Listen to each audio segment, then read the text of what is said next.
If you're watching this, there's a good chance you've dealt with an entitled neighbor or a nightmare HOA at least once in your life. We all have. But I'd bet my grandfather's tractor that my story doesn't just beat yours, it smokes it.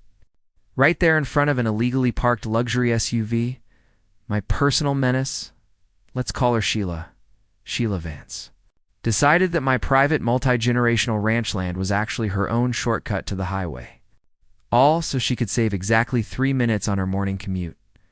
She was about to learn a brutal, unforgettable lesson in property law, basic physics, and the ironclad sanctity of Texas land rights. See, my ranch, Thorn Valley, isn't just acreage. It's a legacy. It's the blood and sweat of generations before me, men with calloused hands and sunburned necks. 300 acres of rolling pasture, ancient oaks, and cattle that graze in quiet peace. It's my home, my work, my identity. The only place on earth where my thoughts aren't drowned out by noise. Then came the heights at River Run, slapped up right along my western fence line. One of those copy-paste executive developments that spring out of the dirt like fungus after a storm. Oversized houses on undersized lots, run by an HOA with more rules than sense. And with that HOA came Sheila. Our first encounter wasn't explosive. At least, that's what I tried to tell myself later. I was fixing a section of barbed wire a quarter-mile inside my own land when I heard a low, aggressive engine rumble. I looked up to see an oversized, glossy SUV, fresh bruised purple, rolling off their perfect cul-de-sac and right onto my dirt access track. Now this wasn't a road. It was to warn ruts used for hay runs, vet trips, and moving my tractor from pasture to pasture. A working ranch path, clearly private, clearly mine. Sheila stopped beside me, window drifting down with that slow, expensive hum. She looked like the sort of woman who'd demand to speak to the manager of a sunrise if it came up too bright. Oversized sunglasses, death grip on the wheel. "Excuse me?" she snapped and asked. "Is this track a through road?" I wiped sweat off my forehead. "No, ma'am. This is private ranch land. The main road is 2 miles back east." She gave me a look that could curdle milk. A tiny huff of pure arrogance. "Well, my GPS says it connects. Your GPS is wrong. And you're trespassing." She didn't apologize. Didn't turn around. Didn't acknowledge a single thing I said. She rolled up her window and punched the gas. Drove right past me. As if I were scenery. As if my words were optional guidelines for farmhands. I stood there, fencing pliers in hand, dust settling around my boots, watching her taillights disappear. I thought, that was rude, but probably a one-time thing. How naive I was. That first pass was just reconnaissance. A test run. Within weeks, her crimson monster of an SUV was using my track daily morning, noon, sometimes evening. Not a shortcut anymore. Her established route. She'd turned my ranch into her toll-free express lane. I started with the polite approach. Put up a big, reflective sign. Private property, no trespassing. Added a smaller one below. Active agriculture danger. Clear, simple. Problem solved. Or so I thought. That sign lasted 2 days. On day 3 it was gone. Not knocked over, gone. I found it later in a drainage ditch, crushed under tire treads that matched her SUV perfectly. That told me everything I needed to know. Sheila didn't just disrespect boundaries. She didn't believe they applied to her. So next I decided to catch her in the act. I parked my beat-up Ford by the entrance at her usual time. Sure enough, 8:15 a.m., the crimson behemoth appeared, bouncing over the curb. I stepped into the track, forcing her to stop. "Ma'am," I said, holding my temper down by the neck, "we need to talk. You can't keep driving here. This is private ranch land. It's dangerous for you, dangerous for my livestock, and you're damaging my property." She lowered her window just 2 inches, enough to speak, not enough to listen. "I've been using this road for weeks," she snapped. "It's clearly been here forever. That makes it an established right-of-way." My jaw almost locked. "It's for my tractor. My family's worked this land for 70 years. You driving here for a few weeks doesn't make it public." She scoffed. "Well, The HOA president, Mr. Sterling, said it looks like an old access road we can probably use. It's far more convenient for us. My stomach dropped. She wasn't acting alone. She was weaponizing the HOA. Mr. Sterling doesn't own this land, I said, voice turning to iron. I do. And neither he nor the HOA has any authority to grant access. The next time I see you, or anyone else from that development, on this track, I'll be calling the sheriff. Her response was ice cold. Don't threaten me. This is a community matter. You're being extremely unneighborly. Hoarding all this land while we're just trying to get to work? Then she floored the gas, swerved around my truck like I wasn't even standing there, cut straight through a patch of my winter wheat and vanished in a storm of dust and exhaust. Hoarding land. The audacity actually stole my breath. Here I was maintaining a working ranch, open green space that probably doubled their property values. And somehow I was the villain for not wanting my pasture turned into their personal interstate. I called the HOA president immediately, this Mr. Sterling. His tone? Pure, powdered arrogance. Oh, Mr. Thorne, he drawled, like I'd interrupted his afternoon tea. Yes, Sheila mentioned something about a shortcut. Look, we're all neighbors here.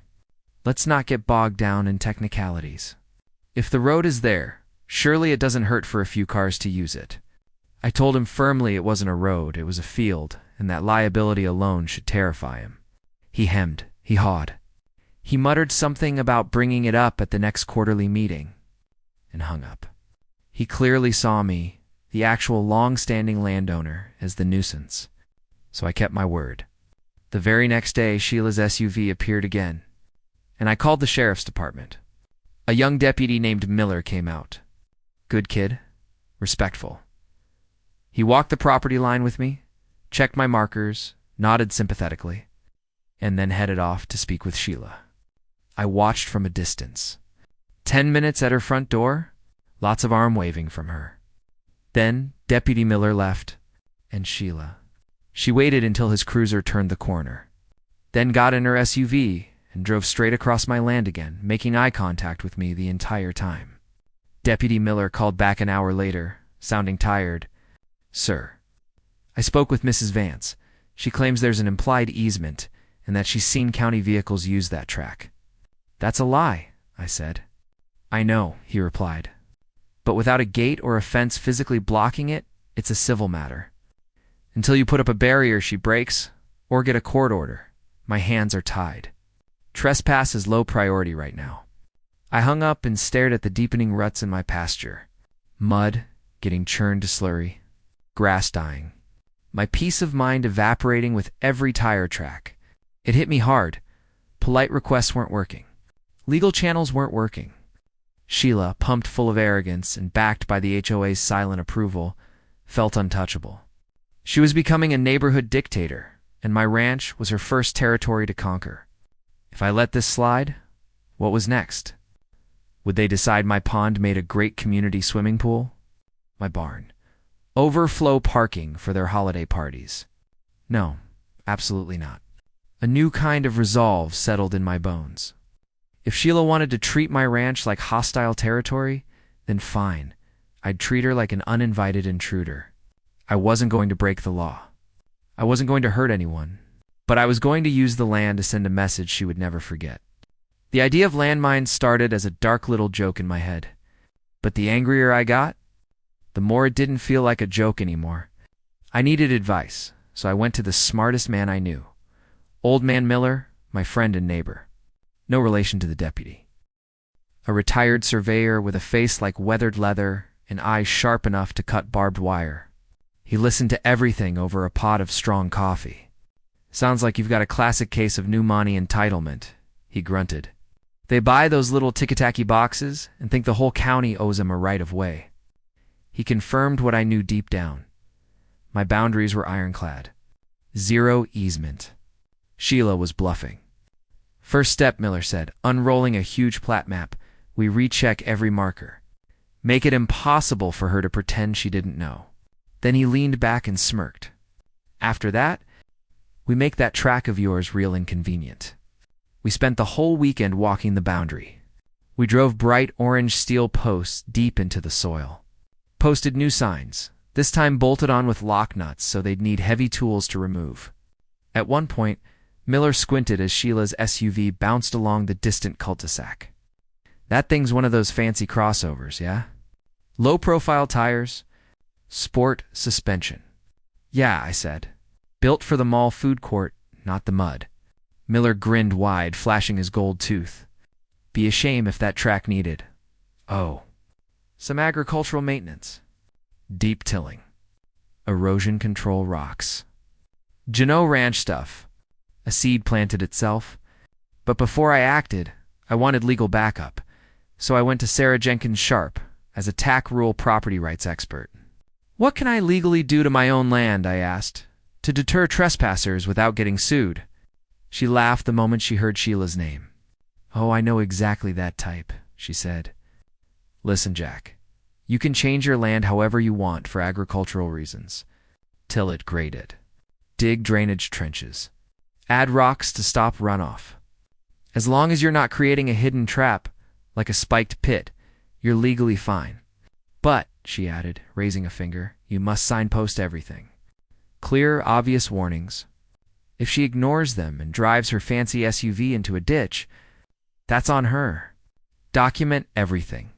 So armed with new survey lines, legal advice, and Miller's mischievous grin, I launched Operation Cease and Desist, Sheila. Executed with military precision. Step 1. Signage.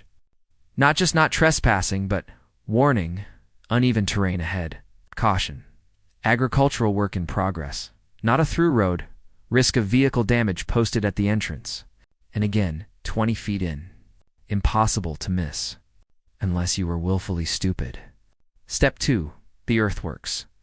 I hooked up my heavy-duty disc harrow, the kind meant to tear apart hard clay, and ran it deep along the track Sheila kept using.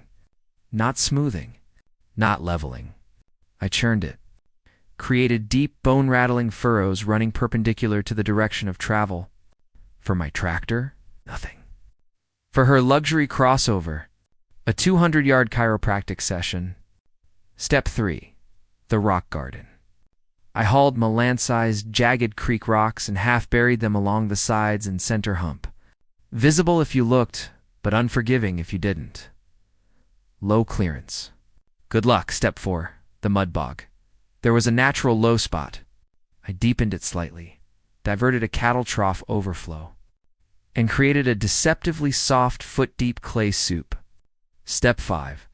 Biological warfare. Every rancher has a muck heap. Manure, hay, compost. I took a front loader of the most aromatic batch I could find and spread it thick across a 50-foot stretch right after the mud pit. It looked like nature. It smelled like vengeance.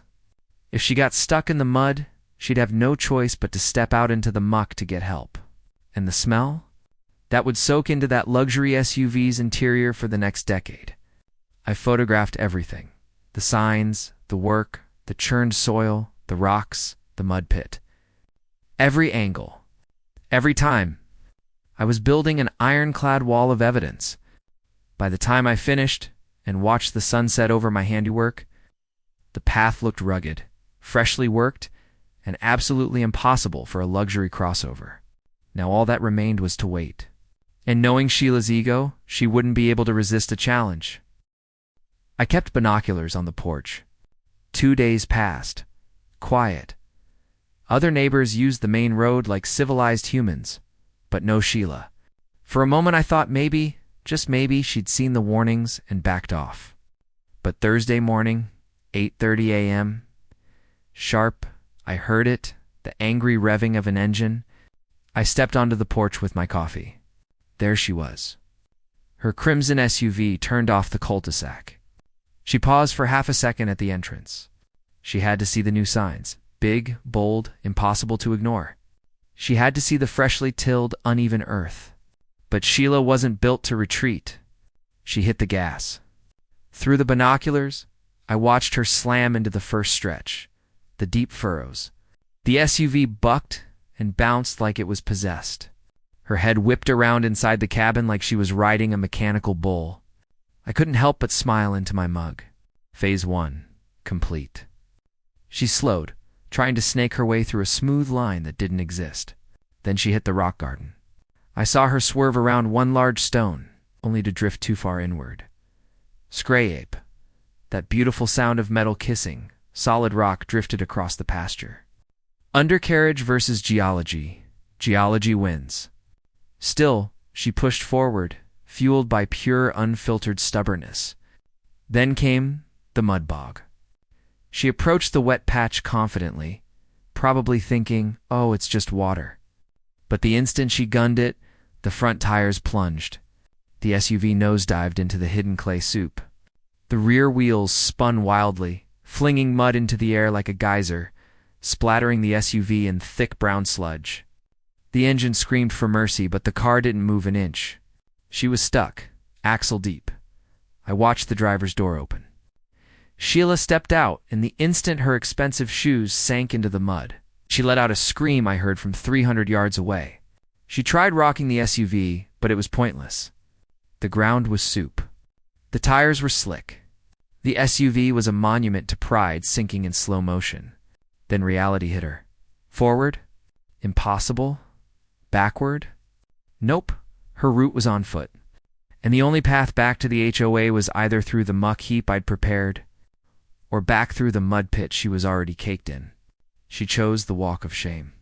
She trudged through mud, losing her footing, her shoes destroyed, her pants drenched in brown. It was the kind of humiliation that rewires a person's personality. So I decided to be a good neighbor. I hopped in my truck, drove up the field line, and stopped about 50 yards from her. "Having some trouble, Mrs. Vance?" I called. She spun around, face glowing with rage. You did this? You sabotaged this road." "Sabotaged?" I repeated, putting on my most innocent tone. "Ma'am, I've been doing agricultural maintenance. Didn't you see the signs? Hazardous terrain? Agricultural operations in progress?" I put up 3. "This is a trap," she shrieked, pointing at her SUV. "You put those rocks there? You made this mud?" "Those rocks are for erosion control," I said calmly. "The tilling is for a cover crop. The mud, just natural drainage. If you'd stayed on the paved road, like I asked, your luxury crossover wouldn't be sinking into a pasture. I'm calling the sheriff." She yelled, "I'm suing you for everything. Call whoever you like, but maybe call a tow truck first. Tell them to bring the long winch, ground soft."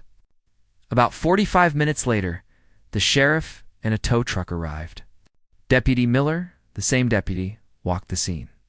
He looked at the signs, the churned track, the buried SUV. "Ma'am," he said gently, "I told you this was a civil matter, but you're trespassing on clearly marked private land. The owner has every right to manage his soil. She deliberately did this." Sheila screamed. "He put up warnings," Miller replied casually. "You drove past them. That's negligence." The tow truck driver charged her a hazardous recovery fee. It took an hour to yank the SUV free. They had to drag it backwards over the rocks. I heard the exhaust pipe rip off. Music to my ears. Sheila hissed at me as she climbed into the tow truck cab. "This isn't over." "Oh, I think it is," I said. And it was. A week later, I got a letter from the HOA attorney demanding compensation for vehicle damage and emotional distress. My lawyer, Sarah, responded with a thick packet, photos. Trail cam footage of Sheila ignoring signs, timestamps, and a counterclaim for soil damage and rehab costs. That's when Mr. Sterling, the HOA president, finally panicked. He visited me personally, walked the track, saw the signs, saw the destruction. 2 days later, every resident received a memo. The track on the western border is private property. Do not use it. The HOA is not liable for any trespass damage. Sheila tried dragging me into small claims court too. The judge glanced at the photos, looked at Sheila, and dismissed her case in under 10 minutes. He literally said, "Ma'am, if you drive into a construction zone past warning signs, you don't get to sue the bulldozer." Sheila still lives next door. She drives the long way around now. Bought a new SUV, but I notice she doesn't wash it as often. Maybe the memories cling like the mud. The track on my land has grown over.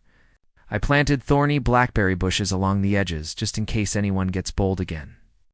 Peace has finally returned to Thorn Valley. Cattle graze. The wind whispers through the oaks. And the only tire tracks out there are mine. And here's what this taught me. Sometimes you can't ask for respect. You have to engineer it. You build boundaries that are easier to respect than cross. So if you're dealing with your own calamity, Kate, remember, document everything. Know your rights, and never underestimate the power of a well-placed mud hole. What would you have done?